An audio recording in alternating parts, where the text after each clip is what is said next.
Hey, One Tree Hill fans, welcome back. Thanks for being here. We're talking about Season 4, Episode 6, Where Did You Sleep Last Night? Okay, I know it's traumatic, but is anyone else just happy to see that Peyton is, finally locking her door? And I legit don't remember her painting her room white. And Nathan's bike gets towed away. Man, Brooke telling Rachel that she's a genius and bowing to the master. Weird, but short-lived when she sees who the new teacher is. I'd be sick too, Brooke. Classic Rachel, never taking responsibility or accountability for anything. And yes, I am with Lucas. I want Peyton to call her dad, but of course she won't. Yeah, I forgot that Gigi asked Mouth out. How cute. Oh yes, Nathan's meeting with this shady character. Whitey with the comebacks, man. Because once again, Dan's like, if you're not going to coach, you should at least mentor him. And Whitey says, I made that mistake with you. I won't make that mistake with Nathan. Yes! Oh, Dan's veiled threats to Whitey, because Whitey knew what the art on Dan's wall was, the scripture verse. And of course, Dan's, accusing Whitey without accusing him. And he says, Judgment Day is waiting for us all, Danny. It's a good thing you pray, Whitey. Ugh. Hey, new teacher and Brooke making out in the classroom in broad daylight. Probably a really bad idea. Lucas is back on the team, but only 15 minutes a game. And Whitey looks on at his boys playing with a smile of pride. Mouth doesn't want to date Gigi. I forgot about that. And of course, Brooke is telling Rachel that it's over between her and the teacher because no one can know. Money problems for Haley. And of course, Karen says, hey, if you need more work, I can help you out with that. If you need a shoulder to cry on, I'm here too for that. I am the expert on teenage pregnancy. I like that Peyton worked in the last episode name. I love you, Lucas, but I've chosen darkness. Brooke is sneaking out in the middle of the night to go be with teacher Nick, and Peyton is sneaking into Lucas's bed because she has the key to his place, and really he's all she has right now because this girl needs therapy. She is so traumatized. It's so sad. Okay, totally forgot that Dante, the shady character that Nathan was talking to, is a former Raven, and he got Nathan's car back. Totally forgot about that. Wow, so the real Derek, Peyton's brother, is at Camp Lejeune, which, by the way, is all over TV for, bad water, many years ago. That's kind of crazy. And, of course, Lucas is going out to talk to real Derek at the base. I always hate how cold Derek is about Peyton, but at the same time, I can kind of understand where he's coming from. But then, it's such a catch-22 with him. But Lucas makes a good point. You will travel halfway around the world to fight for a stranger, but not your own flesh and blood. Brooke did ask Haley how Peyton's doing. The first inkling of her still maybe caring. Whitey giving Lucas Keith's number on the jersey. So Nathan, Lucas, and Skills are just dominating the court. I think Rachel might be on to Brooke and the teacher. And I'm wondering, is Karen aware that Peyton's sleeping over? Is she cool with this? Oh, the lights go out. They didn't pay their electricity bill, Nathan and Haley. And Haley's like, as much as I hate to say this, it's time to talk to your dad.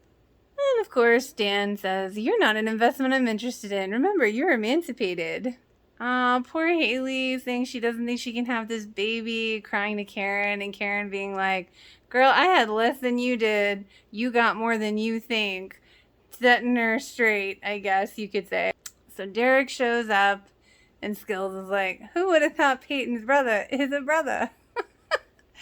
And Derek is very harsh. I guess he's no nonsense, but then he's like, well, let's get to know each other. Let's take a ride.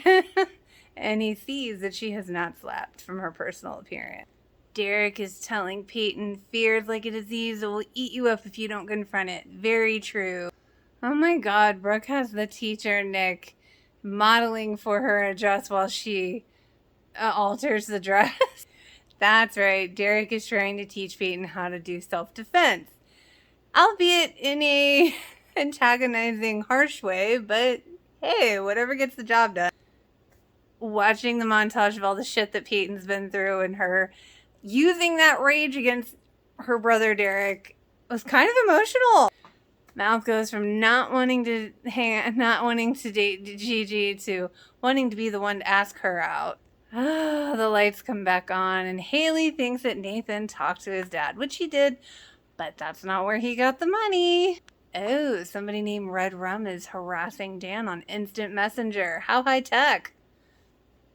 Aw, Haley feels better, and she hugs Karen, saying, "Thank you. I'm so glad I have you, too." Oh, yes, the shady character, ex-Raven, loan shark dude gave Nathan the money and let the problems commence.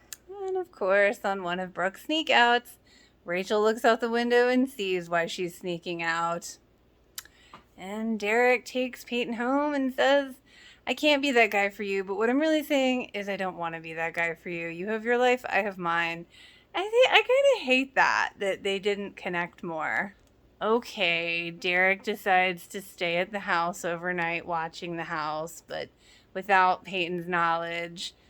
So that's a nice thing, because he says she needs to know she can do it on her own. As he basically tells Lucas, let her do this tonight. Aww, he's waiting for her to turn off the light, saying, "Peyton, you can do this," and then she does. It's another emotional moment. Okay, so my notes on the podcast. I agree with Sophia saying that Hillary delivered the painting the shadows away line really well. Also agree that it's accurate. The girls not being there for Peyton was odd, to say the least. It was very odd. Very not high school, because yeah, that was weird. Hillary makes the point that the cops probably would have called Peyton's dad after the attack. I do agree with that, because it is just weird that her dad is not there. It is weird that she doesn't call him. It's just weird. And yeah, I can agree with Joy that Haley probably wouldn't have wanted Nathan to go to his dad for the money, just because of everything that they went through and how much he relied on his dad when they first met. So it is kind of weird, but pregnancy hormones make you crazy, so I almost chalk it up to that. She was just so scared. So that's kind of my take on it. Everybody did have great hair in this episode. I agree.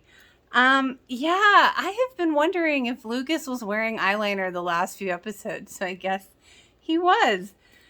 And the trauma bonding between Lucas and Peyton was kind of romanticized. I do agree with Hillary on that.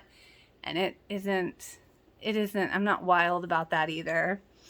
And yeah, Derek, I've said it, Derek was very harsh.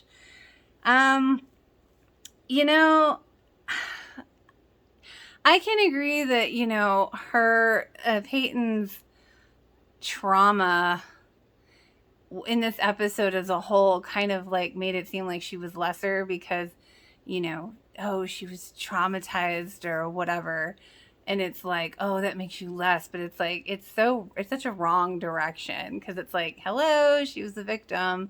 I mean, I do agree with Derek. You don't want to let the fear consume you, but he was harsh. And yet Nick, the teacher, thinking of ways to get around sleeping with a student, thinking it out like that is pretty gross. And yeah, the whole Lucas just strolling up on the military base is so unrealistic. If you've ever been to a military base, there's a whole procedure to get on that base. You cannot just stroll up there. So they really should have done some research on that, because that really is not an accurate representation. And the other thing is, I have to say, yes, I loved my flip phones, and the Razor was one of my favorites. But it was hard to go to the smartphone, but I don't know if I could go back, just because I don't know. I've thought about it. I'm still thinking about it. But yeah, that's this episode. I hope you all enjoyed. If you did, feel free to like and subscribe. I'll see you next week.